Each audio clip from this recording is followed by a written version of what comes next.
আসসালামু আলাইকুম। যা ঘটছে বাংলাদেশে, এই এই হত্যাকাণ্ডের প্রতিবাদে সবাই এটার প্রতিবাদ করছে, অংশগ্রহণ করছে।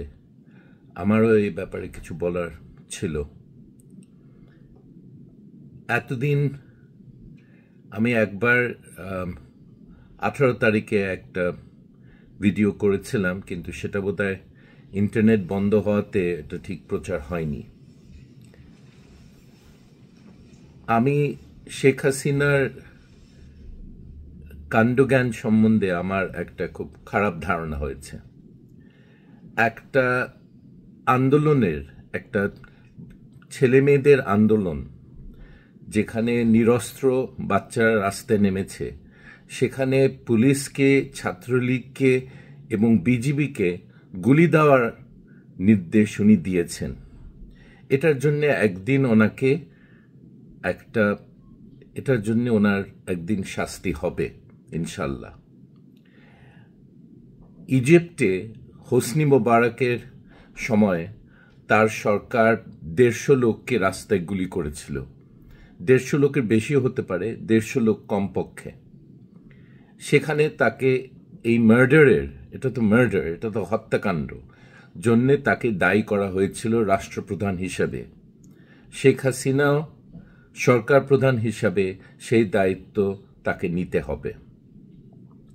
শেখ হাসিনা, ওবায়দুল কাদের এবং অন্য দালালরা, স্বরাষ্ট্রমন্ত্রী এবং অন্য দালালদের সবাইকে এই ব্যাপারে শাস্তি দেওয়া দরকার।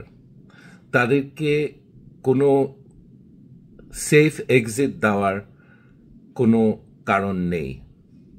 এটা তারা চাচ্ছে, সেফ এক্সিট কে দিবে জানি না।